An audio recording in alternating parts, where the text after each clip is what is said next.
bien. Alors comme tu le sais, dans quelques jours on va fêter Halloween et du coup je voulais faire une vidéo un petit peu spéciale pour l'occasion et j'ai choisi comme thème la cartomancie. Alors pourquoi la cartomancie? Déjà parce que pour moi Halloween c'est toujours les sorciers, les sorcières, la magie et donc tout ce qui est un petit peu ésotérique. Donc je trouvais que ça allait plutôt bien dans le thème. Et puis deuxièmement, c'est aussi parce que c'est quelque chose que j'aime beaucoup et que je pratique depuis quelques années déjà. Donc voilà, je me suis dit que ce serait l'occasion de t'en parler. Alors avant qu'on continue, petit disclaimer, il n'y aura rien qui fait peur dans cette vidéo. Donc t'inquiète pas. Ne t'inquiète pas et tu peux déjà commencer à t'installer et à te détendre. En fait, on va simplement, je vais simplement te montrer, te parler de cet oracle que j'utilise justement quand je tire les cartes. Donc voilà, je vais te montrer un petit peu les illustrations et te parler un petit peu des significations des cartes. Voilà. Alors je vais ouvrir délicatement. Voilà.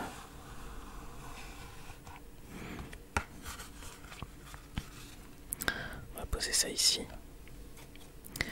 Alors, je vais enlever le livret. Donc, dans ce livret, tu as justement les significations de chaque carte. Alors, attends, on va mettre les cartes ici. Le livret, je sais pas si je vais en avoir besoin. Si, je vais peut-être te montrer ou te lire un passage. Alors, on a une petite introduction et on nous dit chaque carte a été conçue suivant la symbolique de diverses religions et philosophies, anciennes ou plus récentes. L'image ainsi créée est la synthèse de plusieurs symboles se rapportant à la valeur de base de la carte, conférant ainsi à l'oracle de la triade une valeur particulière dans le fond et dans la forme. Ce jeu d'un puissant symbolisme s'adresse à tous, professionnels ou amateurs. Il est un support sensible qui ouvre une porte pour toute recherche intérieure. Voilà, donc ça c'est ce qu'on a sur la première page. Ensuite on a, je vais te montrer, on a plusieurs méthodes de tirage. Donc tu vois le dessin qu'on a ici, c'est un type de tirage. Après je vais te montrer la suite. Hop. Ensuite tu vois, tu as d'autres méthodes. Alors je sais pas si tu connais, mais par exemple le tirage que tout le monde connaît, c'est le tirage en croix. Donc c'est celui-là. Voilà, donc ça fait une forme de croix. Mais bon, après on n'est pas obligé de faire celui-là, et d'ailleurs on n'est pas obligé d'avoir une méthode bien précise. Donc voilà, et ensuite ensuite ça continue avec la signification de chaque carte. Donc on a quelques mots-clés par carte, à savoir qu'il y a aussi un gros livre qui est vendu à part pour les personnes qui veulent approfondir justement la signification de chaque carte. Donc voilà, ça c'est le gros livre qui coûte je sais plus combien, peut-être une vingtaine d'euros, un truc comme ça. Mais bon, c'est après voilà, chacun fait comme il veut, mais moi je trouve que c'est pas spécialement la peine. Voilà, donc on va prendre les cartes. Alors ça c'est un jeu qui est très très connu dans le monde de la voyance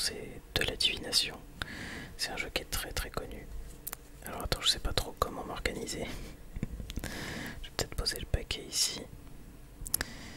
Et bah du coup c'est parti. Déjà tu vois le dos de la carte, j'aime beaucoup. J'aime beaucoup ce bleu. Et tu vas voir que c'est un oracle qui se prête plutôt, enfin qui rentre plutôt dans le thème d'Halloween, puisque c'est des illustrations assez sombres, assez dark. Et voilà, j'ai même pas fait exprès la première carte, qui est une carte toute rouge. Donc voilà, tu vois, tu as des petits symboles. Alors ça, je crois que ça doit être peut-être dans la Kabbale ou un truc comme ça. Bref, je m'y connais pas trop. Donc cette carte avec donc qui s'appelle l'arme. En général, ça symbolise des conflits. Voilà. Alors je vais les poser ici. Qu'est-ce que ça peut être d'autre à part des conflits? Attends, je regarde un petit peu aussi dans le livret parce que... Mais en général c'est ça. C'est des conflits, ça peut être des obstacles aussi. Voilà. Alors c'est numéro 38. Ouais c'est ça, querelle, dispute. Ouais c'est ça, combat, tout ça. Ok. Alors ensuite,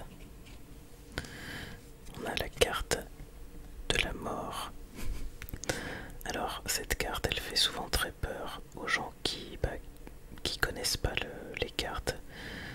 Mais en fait c'est tout simplement la symbolique d'un changement. Voilà, c'est pas qu'on va mourir, c'est juste qu'il va y avoir un changement. Voilà, une transformation. Et d'ailleurs c'est une carte qu'il y a aussi dans le tarot de Marseille. Alors ensuite, la carte du sceau. Alors ça symbolise un accord, un pacte, un engagement. Voilà, si c'est par exemple au niveau sentimental. Et puis si c'est au niveau professionnel, ça va être un contrat. Voilà, ce genre de choses. Voilà. Ensuite, on a la carte du sacrifice. Alors évidemment, cette carte, elle indique que qu'il y a quelque chose qui nous rend pas totalement heureux, quelque chose qui nous fait souffrir, quelque chose qu'on subit.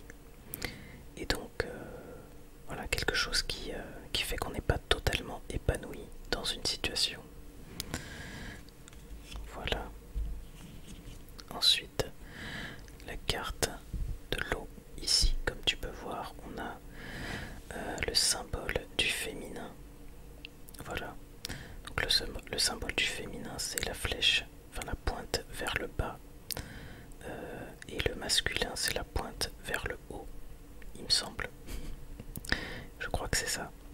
Donc voilà, ça peut aussi symboliser tout ce qui a trait au féminin, c'est-à-dire la bienveillance, l'écoute, la douceur, voilà, la compassion, ce genre de choses. L'acceptation aussi. Ensuite, on a la fusion.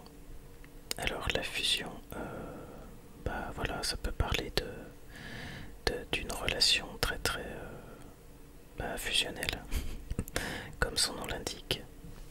Je sais pas qu'est-ce qu'ils disent dans le petit livret pour la fusion. 55, qu'est-ce qu'ils nous disent? Fusion, union, réunion, rassemblement, assemblée, association, mariage. Ah d'accord, ça peut aussi symboliser le mariage. Ok. Ensuite, on a la mutation. Donc là, il n'y a pas vraiment besoin d'expliquer plus que ça, c'est tout simplement un changement. Voilà, donc c'est vrai que ça ressemble à l'autre carte qu'on a vue tout à l'heure. Mais voilà, il y a des petites nuances entre les différentes cartes. Ensuite, la carte de la science. Alors, cette carte, pour moi, ça symbolise la réflexion. en général, quand je fais des tirages, c'est plutôt... voilà, ça nous parle plutôt de quelqu'un qui est en pleine réflexion, voilà, qui pèse le pour et le contre, qui est vraiment dans le mental. Voilà, c'est pas quelqu'un qui écoute son cœur, c'est pas quelqu'un qui écoute ses émotions, son ressenti, c'est plutôt quelqu'un voilà, qui essaye d'analyser la situation de manière vraiment purement rationnelle et objective. Voilà. Et puis évidemment ça peut nous parler du domaine scientifique. Ensuite on a cette carte de l'éternité. Alors cette carte, ça nous parle de quelque chose de durable, de stable. Donc voilà, pour une relation, une relation qui dure, une relation plutôt solide. Et du coup pareil, hein, si c'est le domaine pro, c'est valable aussi. Ensuite, la carte de la naissance. Alors donc tu vois ici on a le masculin et le féminin. Donc tu vois, je te disais pointe vers le bas et pointe vers le haut. Donc évidemment ça peut nous parler d'une grossesse, mais si c'est pas une grossesse, c'est tout simplement quelque chose qui prend vie, quelque chose qui commence à naître, que ce soit une relation, que ce soit un projet. Voilà. Ensuite on a la carte du doute. Alors évidemment la carte du doute, c'est quelqu'un qui est un petit peu perdu, qui sait pas trop où aller, qui se pose des questions. Voilà, je pense que c'est assez clair. Hop. Alors, donc cette carte là elle est bien dark. Donc la carte de la tentation. Alors cette carte, ça peut être quelqu'un de mal intentionné, voilà, tout simplement, qui a un regard assez pas très sympathique. Donc voilà, quelqu'un qui veut faire du mal ou qui veut mettre des bâtons dans les roues. Mais ça peut être aussi ça peut être une attirance pour quelqu'un, mais quelqu'un qui n'est pas quelqu'un qui une tierce personne, quoi. Donc un adultère, quelque chose comme ça. Après ça peut être aussi une attirance tout court. Évidemment ça dépend du contexte. En fait c'est ça aussi entre guillemets la difficulté, c'est que c'est sûr que dans le petit livret on a l'explication de chaque carte, donc ça c'est la partie théorique, mais ce qui va faire qu'on a une bonne comment dire, une bonne interprétation, c'est justement de savoir de temps en temps d'arriver à se détacher un peu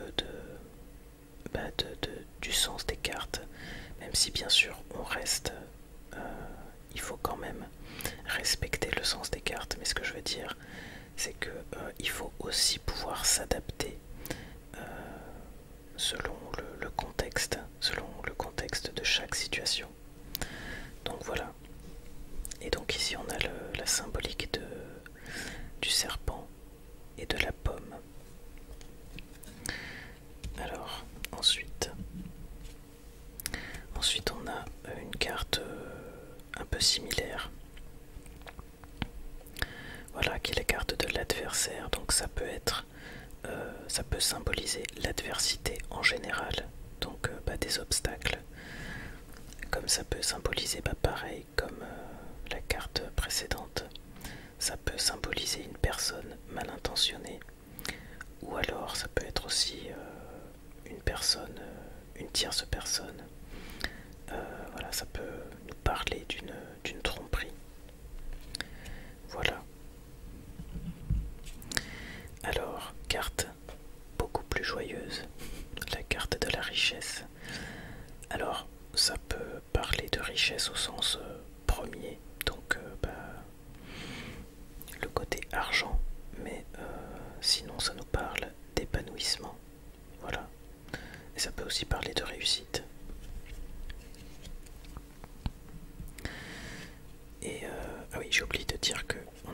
voilà la symbolique de la corne d'abondance. Voilà. Ensuite, on a la carte de la lumière avec un soleil doré. Donc en fait cette carte c'est tout simplement quelque chose de très positif.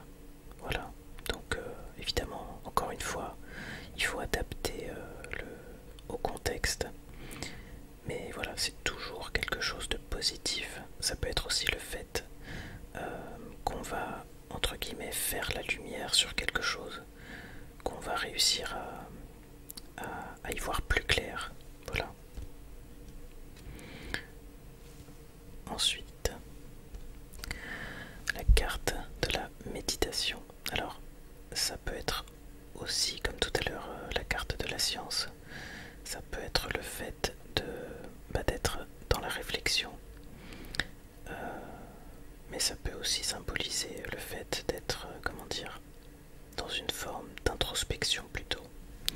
Donc d'être dans une période où on prend soin de soi, on est un petit peu dans sa bulle. J'ai envie de regarder ce que ça nous dit dans le livret. Alors 53. J'ai toujours un peu de mal avec cette carte.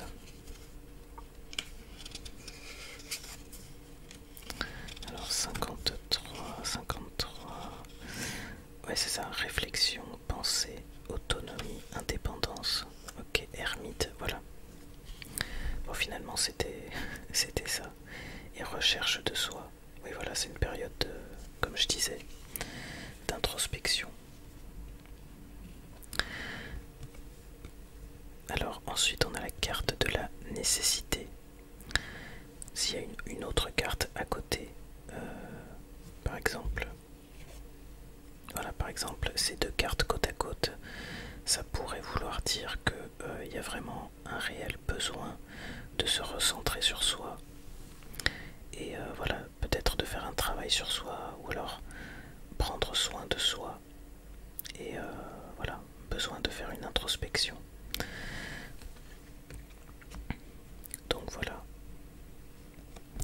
Je sais pas s'il y a un autre sens, nécessité.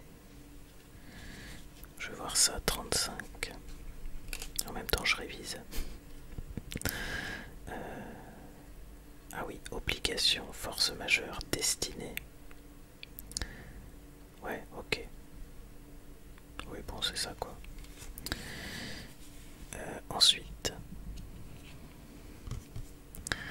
on a la carte du voyage. Alors cette carte, ça peut nous indiquer tout type de mouvement. Par exemple, un déplacement, un déménagement, un voyage évidemment. Pourquoi pas aussi le fait de s'éloigner d'une personne, et même pourquoi pas de partir, une rupture. Voilà, donc c'est vraiment la notion de mouvement. Ensuite on a la protection. Alors la protection générale pour moi, c'est quand quelqu'un, en général dans le domaine sentimental, se protège pour... en général, on se protège pour pas souffrir, donc voilà. En général, c'est ça. Quand je fais des tirages, c'est très très souvent ça. Alors ensuite, on a le papyrus. Alors cette carte, elle symbolise tout ce qui a un rapport avec l'écriture. Et en général, c'est tout ce qui a un rapport avec des démarches administratives. Voilà, ça peut représenter aussi le travail. Et pourquoi pas dans certains cas aussi une communication, mais par écrit. Voilà. Ensuite, alors carte très très positive. Donc la carte de la bénédiction. Donc voilà, je pense que j'ai pas besoin d'expliquer. Quelque chose de très bénéfique. Ça veut dire qu'on est vraiment sur le bon chemin. Ensuite, la carte du désert. Alors cette carte, un peu moins positive, quoique ça peut parler de solitude, ça peut parler du fait de rester, de stagner un petit peu dans sa vie. Voilà, c'est le contraire de ce qu'on a vu tout à l'heure avec la barque. Voilà, quand les choses ne bougent pas, n'avancent pas. Ensuite, on a la carte de l'Oméga. Ça symbolise la fin d'un cycle, donc quelque chose qui se termine. Mais ça peut aussi symboliser le fait d'accomplir quelque chose. Alors attends, je vais regarder dans le livret, parce que j'ai pas le terme exact. 57, voilà, un aboutissement. Voilà, c'est ça que je voulais dire. Un aboutissement, un achèvement, une issue, un accomplissement. Voilà. Donc c'est soit quelque chose qui se termine, donc ça peut être une relation qui se termine, comme ça peut être quelque chose qu'on accomplit. Ensuite, l'élévation. Bon bah du coup, je pense que c'est assez clair. C'est quelque chose qui nous fait évoluer dans notre vie. Voilà, une expérience vécue comme bonne ou mauvaise, mais en tout cas c'est quelque chose qui nous élève. Mais ça peut être, ceci dit, ça peut aussi être le fait de prendre du recul sur une situation, de prendre de la hauteur. Ensuite on a la carte de l'homme, donc ça, ça symbolise soit la personne qui tire les cartes ou la personne pour qui on tire les cartes, ou alors je sais pas, quelqu'un de la famille, enfin bref, toute personne de sexe masculin, ou alors c'est la symbolique du masculin. Donc le masculin c'est toujours l'action,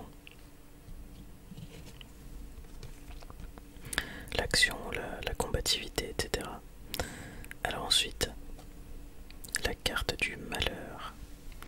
Bon bah pareil, j'ai pas trop besoin d'expliquer, donc c'est soit une situation qui nous rend triste, mais ça peut être aussi un deuil. Ensuite, avec la carte de l'initiation, là c'est toujours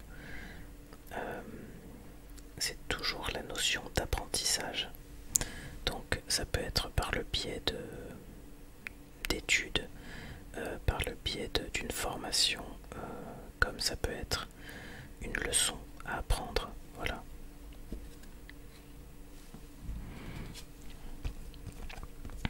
Ou le fait d'apprendre quelque chose. Ensuite on a la carte de la sagesse, et comme tu peux remarquer, c'est la même photo qu'on a sur le paquet de cartes. Voilà. Donc cette carte de la sagesse, quelque part ça nous invite à faire preuve de sagesse, mais aussi de patience.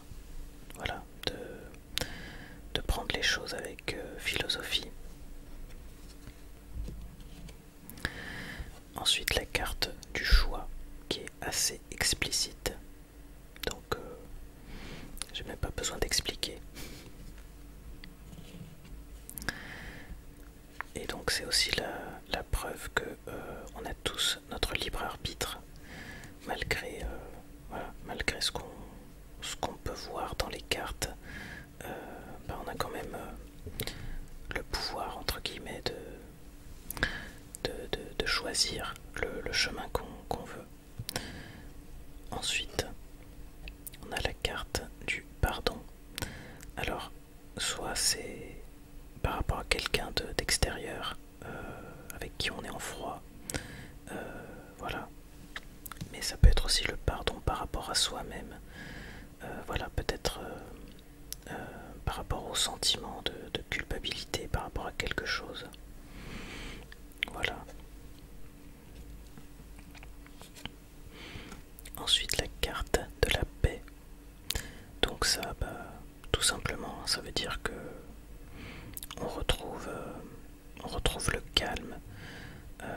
dire,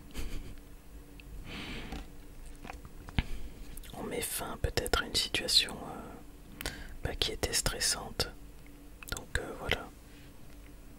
Bon, je vais pas regarder dans le livret parce que sinon la vidéo va durer hyper longtemps. Ensuite, la carte du retour. Alors évidemment, dans un contexte sentimental, ça peut nous parler du retour d'un ou d'une ex. Mais ça peut aussi être, par exemple, le retour à une situation. Par exemple, si je prends la carte, justement la carte précédente, voilà, si j'ai ces deux cartes, ça peut vouloir dire que on va avoir un retour au calme. Voilà, s'il y avait des tensions entre deux personnes par exemple, et ben les choses vont s'apaiser. Voilà. Ensuite on a la porte. Alors cette carte, c'est tout simple, hein, c'est la symbolique d'une ouverture, d'une opportunité, par exemple dans le domaine professionnel. Ça peut être une opportunité, comme ça peut être aussi une issue par rapport à un problème. Ensuite, la carte du message. Donc là pareil, c'est assez simple. Donc ça nous parle de communication, mais ça peut être aussi le fait de s'écouter, d'écouter les messages qu'on a à l'intérieur de soi. Ensuite, la carte de l'alpha. Alors cette carte symbolise toujours le commencement de quelque chose, donc ça peut être une nouvelle relation, un nouveau travail, voilà, quelque chose de nouveau. Alors la carte de l'erreur, avec la symbolique de la pomme, voilà, c'est tout simplement qu'on n'est pas sur le bon chemin, qu'on fait fausse route, ou qu'en tout cas on se dirige vers quelque chose qui n'est pas très bon pour nous. Ça peut être aussi la peur de se tromper. Donc voilà, à adapter selon le contexte, évidemment. Alors ensuite, la réussite. Bon là j'ai pas vraiment besoin d'expliquer. On a ici comme un diplôme. Donc voilà, c'est assez clair. Ensuite, qu'est-ce qu'on a? On a la carte de l'isolement. Donc là, ça peut parler de solitude, d'enfermement, de solitude, qu'elle soit subie ou pas. Voilà. Oh, pareil, hein, je pense que c'est assez explicite. Ensuite, on a la carte du silence. Alors avec cette carte, ça peut vouloir nous dire qu'il y a quelque chose de brisé entre deux personnes. Voilà, deux personnes qui sont en froid, qui se parlent plus trop, ou alors qui ont tendance à ne pas dire ce qu'elles ressentent, qui ont tendance à cacher un peu leur ressenti, voilà, qui ont du mal à s'ouvrir.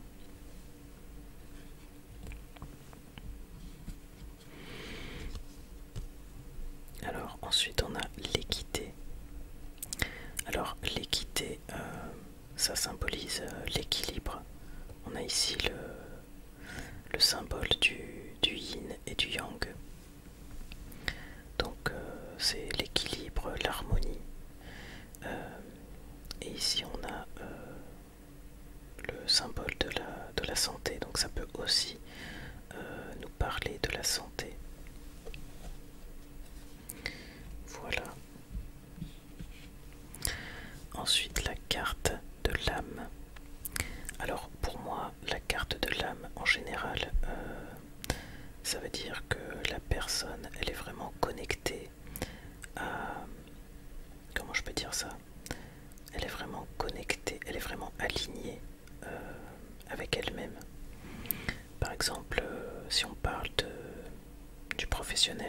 ça veut dire qu'elle est vraiment sur le bon chemin.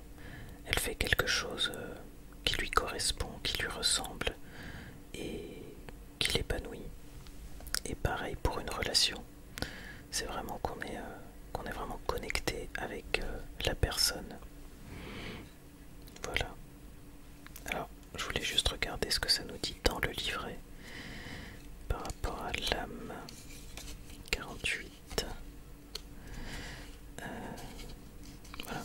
Alors, âme, esprit, spirituel, cœur, soi. Ok. C'est assez basique. Alors, ensuite, on a la carte du Nadir. Alors, cette carte, elle est vraiment très très sombre. Je sais plus ce que c'est le Nadir, je crois que c'est une étoile. Enfin bref. Donc cette carte c'est plutôt l'anéantissement, la perte, la chute, la perte, vraiment cette sensation de perdre ses repères, d'être vraiment complètement perdu et voilà, dans un mood vraiment très sombre. Ça peut aussi symboliser la dépression. Ensuite, on a la carte du mensonge. Alors évidemment, là on parle de quelqu'un qui n'est pas tout à fait honnête, qui a tendance à cacher les choses. Voilà, ça c'est assez explicite. Ça peut aussi vouloir dire qu'on a... Enfin, ça peut dans certains cas parler de quelqu'un qui se voile un petit peu la face. Ensuite, la carte de la foudre. Alors, cette carte, elle existe aussi dans le tarot de Marseille. Et bon, ça veut dire à peu près la même chose. C'est-à-dire quelque chose qui s'écroule, quelque chose qui survient de manière un peu brutale et inattendue. Voilà, comme par exemple un accident ou je sais pas, une dispute vraiment très soudaine et qui du coup va briser un couple ou une amitié. Donc voilà, il y a cette notion vraiment de quelque chose de soudain et de très brutal. Voilà. Alors ça peut être aussi dans certains cas un coup de foudre, mais c'est pas vraiment le sens premier de la carte. Alors ensuite la carte de l'illusion. Alors comme la carte du mensonge, hein, ça peut être quelqu'un qui n'est pas tout à fait honnête, qui a tendance à porter un masque. Et ça peut aussi vouloir dire que qu'on s'est fait des idées sur quelque chose, qu'on n'avait pas une vision ou qu'on n'a pas une vision très juste des choses. Voilà, donc qu'il faut regarder les choses autrement pour voir les choses telles qu'elles sont réellement. Alors ensuite, la carte de l'énergie. Alors avec cette carte, ça peut vouloir nous dire que il faut passer à autre chose, il faut mettre son énergie dans autre chose. Voilà, il y a la notion de mouvement. Ça peut aussi parler de quelque chose, de quelqu'un qui a beaucoup d'énergie, mais en général c'est plutôt ce que je disais juste avant. Je vais voir ce que ça nous dit dans le livret. Alors je crois que c'est le numéro 17. Numéro 17, énergie. Ah oui, force, vitalité, vigueur, puissance, obligé. Ok.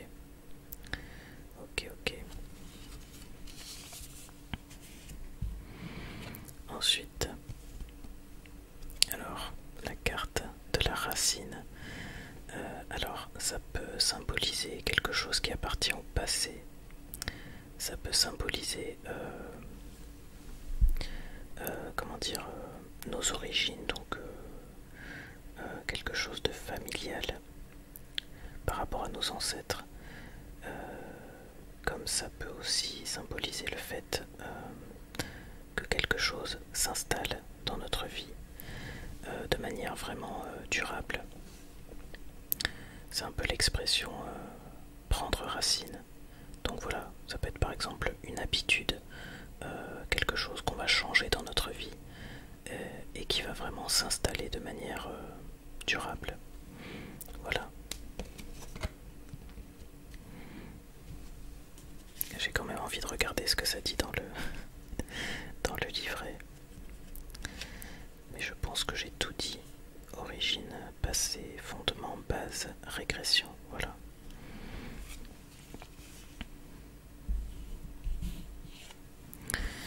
Ensuite, la carte de l'épreuve. Bon alors là, j'ai pas vraiment besoin d'expliquer. Donc on a un espèce de labyrinthe. Et puis ici, bah, des obstacles. Donc voilà, c'est assez clair.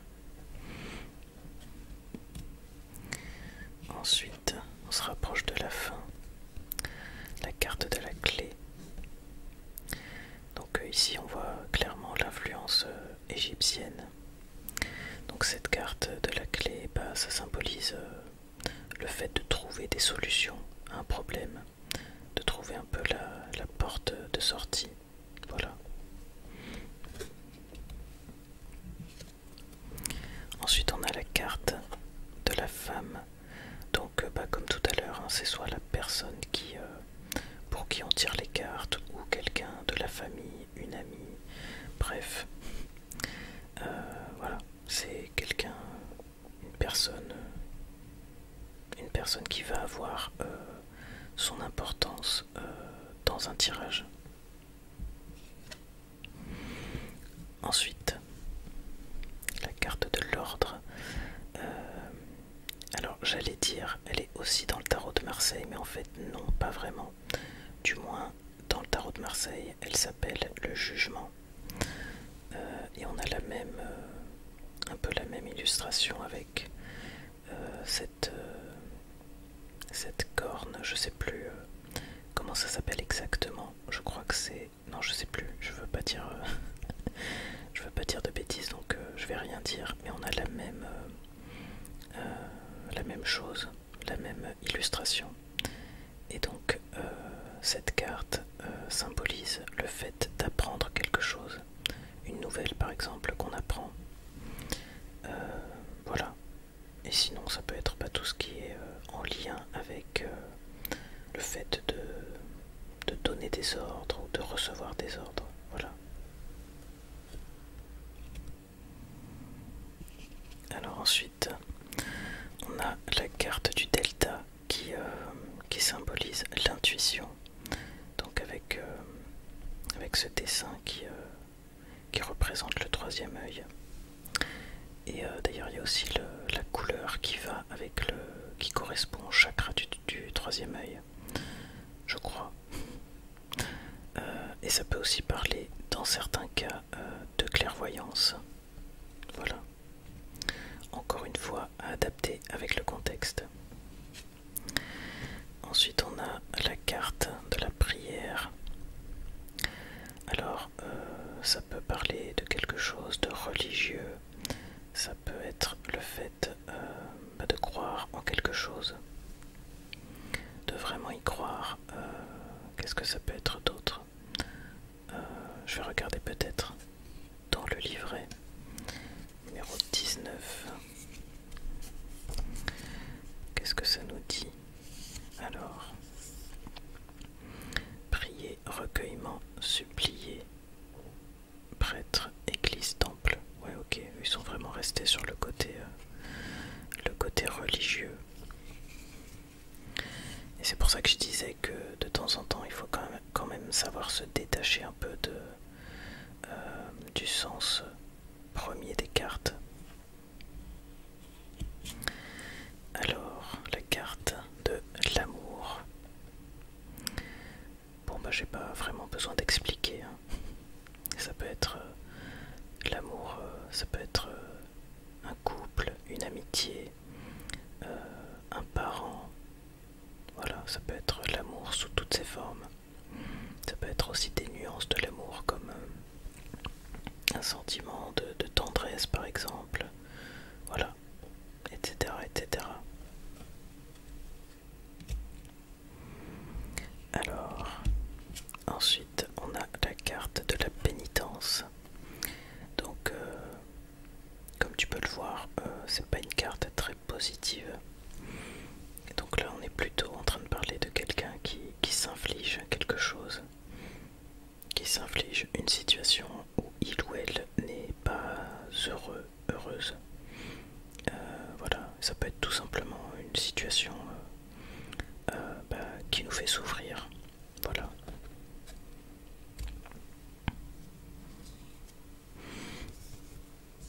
Et on arrive bientôt à la fin, c'est l'avant-dernière carte, qui est la carte du temps. Alors, évidemment, ça nous parle de la notion de temps, donc soit que les choses vont prendre un peu de temps. En général, c'est ça. Moi, quand je fais un tirage et que j'ai cette carte, ça veut dire tout simplement que voilà, les choses vont prendre un peu de retard. Mais ça peut aussi vouloir dire qu'il est temps que voilà, qu'il est temps que quelque chose change. Mais voilà, en général c'est plutôt la première option. Je vais peut-être regarder ce que ça nous dit dans le livret.